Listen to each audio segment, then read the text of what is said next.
Everyone and welcome to CK CET king. Basically इस video को बनाने का मेन एम ये है कि कुछ स्टूडेंट जानना चाहते हैं कि सर मुझे तो फाइनेंस में एमबीए करना है या फिर मुझे तो सिर्फ एचआर में एमबीए करना है, तो उससे स्पेसिफिक कॉलेजेस बताओ। तो ऐसे ही आज हम फाइनेंस के एक कॉलेज को देखने वाले हैं जिसका ROI नंबर 1 है। कॉलेज का नाम है department of finance and business economics. ये कराता है आपको एमबीए फाइनेंशियल मैनेजमेंट में। तो आइए देखते हैं इस कॉलेज का प्लेसमेंट कैसा है, समर इंटर्नशिप्स कैसी हैं और कट ऑफ्स क्या है। और इसका जो मेजर हाईलाइट है वो इसकी फीस, वो हम देखेंगे आखिरी में। लेकिन उससे पहले मैं आपको बता दूं कि सीके सीईटी किंग लेके आ चुका है अपना कैटिफाई प्रोग्राम फॉर कैट 2023, जिसके बारे में आप गिवन नंबर्स पे कॉल करके सारी डिटेल्स ले सकते हैं। तो आइए देखते हैं दिल्ली यूनिवर्सिटी का एक शानदार कॉलेज। तो गाइस, जिस कोर्स की हम आज बात करने वाले हैं उस कोर्स का नाम है MBA इन FM यानी फाइनेंशियल मैनेजमेंट। फाइनेंस की तरफ थोड़ा इंक्लाइंड कोर्स है। बैच साइज क्या है? 50 स्टूडेंट्स। ये वेरी करता रहेगा, हो सकता है अगले साल जब तुम देखो तो ये 60 हो जाए, 70 हो जाए या कम ज़्यादा होता रहेगा। उसके अलावा 85% जनता क्या है? मेल, और 15% जनता क्या है? फीमेल। देखो भाई, जो भी लोग इस कॉलेज में आ रहे हैं उनका अंडरग्रेड का क्वालिफिकेशन क्या क्या है। 60% जनता क्या है? इंजीनियर, जो कि तुम किसी भी 20 स्कूल में चले जाओ मैक्सिमम में इंजीनियरी डोमिनेटेड मिलेंगे। उसके अलावा 18% जो जनता आ रही है वो है कॉमर्स बैकग्राउंड से, 11% साइंस से, 6% इकोनॉमिक्स से, and so on and so fourth. अब जो ये लोग आ रहे हैं वो वर्क एक्स कितना लेके आ रहे हैं अपने साथ साथ। फ्रेशर जनता है लगभग 50%, जो कि एक मेजर चंक है, क्योंकि इस कॉलेज में वर्क एक्स का फिलहाल तक तो कोई भी एक्स्ट्रा पॉइंट नहीं है। उसके अलावा जो 13 से 24 मंथ वाले हैं वो हैं 35%, 0 से 12 मंथ वाले हैं 10%, और जिन लोगों पे 2 साल से 3 साल का वर्क एक्स है वो है लगभग 5%। अब यहाँ पे एडवांटेज क्या है? अगर तुम फ्रेशर हो पर तुम्हारी कैट में परसेंटाइल काफ़ी अच्छी है तो तुम्हारे चांसेस बन जाते हैं कि तुम इस कॉलेज को कन्वर्ट कर लो।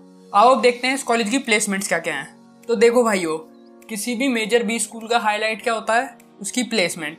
इस कॉलेज की प्लेसमेंट्स क्या है? सर 29 से 31 लाख हाईएस्ट पैकेज गया है अप्रॉक्सीमेटली। उसके अलावा सर एवरेज पैकेज सर 15 से 17 लाख रुपए इसका एवरेज पैकेज है, जो कि एक बहुत अच्छा फिगर है अगर हम ROI का फैक्टर देखें तो। उसके अलावा मीडियन गया है 15 लाख रुपए। अगेन ये जो सारे पैकेजेस हैं ये अप्रॉक्सीमेशन में लिखे गए हैं। उसके अलावा जो रोल ऑफर हो रहे हैं फाइनेंस की फील्ड में वो आखिर कौन कौन से रोल हैं? तो जो मेजर डोमिनेटेड रोल है वो 21% पे है स्ट्रैटेजी एंड ट्रांजैक्शन का। उसके बाद जो 12% बैच साइज है वो रिस्ट्रक्चरिंग में प्लेस हो रहा है। फिर जो 9% है वो valuation, risk and internal audit, project risk management, credit research. उसके अलावा इन्वेस्टमेंट बैंकिंग की भी प्रोफाइल आ रही है इस कॉलेज में, जो कि एक बहुत अच्छी चीज़ है। अब आओ देखते हैं कि कंपनीज कौन कौन सी आ रही है इस कॉलेज में for giving their placements as well as for summer internships.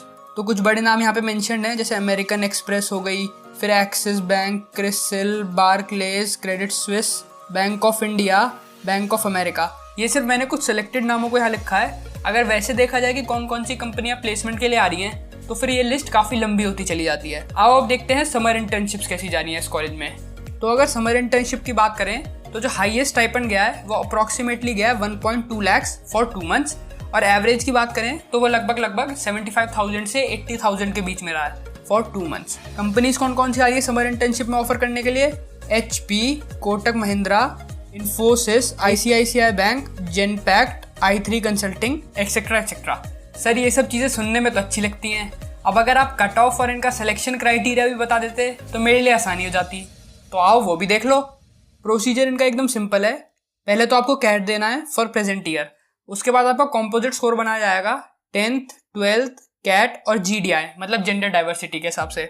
अब इस साल PI नहीं हुआ था तो उस वजह से डायरेक्ट कॉम्पोजिट स्कोर बना दिया गया। अब आओ देखते हैं कि किसका कितना वेटेज है। तो अगर सिंपल देखा जाए तो कैट की जो परसेंटाइल है उसका लगभग 70% वेटेज है।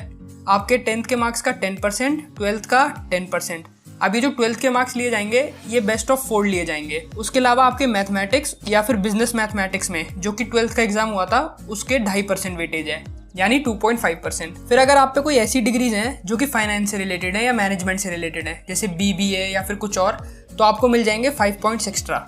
उसके अलावा अगर आप फीमेल कैंडिडेट हैं तो आपको मिल जाएंगे 2.50% पॉइंट एक्स्ट्रा। इस हिसाब से आपका फाइनल कॉम्पोजिट स्कोर बनाया जाएगा, और आपका स्कोर डिसाइडेड कॉम्पोजिट स्कोर से ज़्यादा आता है तो आपको मिल जाएगा ऑफर लेटर या वेटिंग लेटर, वरना आपको मिल जाएगा रिजेक्शन लेटर। और अगर कट ऑफ्स के बारे में मोटा बात करें तो अगर आप 95 परसेंटाइल से लेके 98 परसेंटाइल मार रहे हो कैट में तो आपकी प्रोबेबिलिटी बढ़ जाती है for final selection in this college, provided कि आपका 10th और 12th दोनों अच्छा हो। अब आओ देखते हैं इस कॉलेज का फीस स्ट्रक्चर, जो कि स्टूडेंट्स का मेजर कंसर्न है। अगर आप MBA in financial management plan कर रहे हो तो आपके लगेंगे लगभग 25,000 से लेके 30,000 INR। जी हाँ, ये 25,000 है, 25 लाख नहीं है। तो इसलिए इसकी कट ऑफ भी उस हिसाब से रहती है, मतलब 95 से लेके 97 परसेंटाइल तक, क्योंकि हर कोई स्टूडेंट सोचता है कि उसका MBA कम से कम पैसों में कंप्लीट हो जाए। और इसमें सबसे बड़ी एडवांटेज क्या है कि फ्रेशर भी अप्लाई कर सकता है, तो वर्क एक्स का भी पॉइंट नहीं है। तो स्टूडेंट्स को सिर्फ कहाँ मेहनत करनी है, अपने कैट के स्कोर में। वीडियो कैसी लगी कमेंट्स में बताना, रिसर्च कैसी लगी ये भी कमेंट्स में बताना। और इसी के साथ साथ अगर आप सोच रहे हैं कैट 2023 देने के लिए, तो आप गिवन नंबर्स पे कॉल करके सारी डिटेल्स ले सकते हैं। Thanks for watching.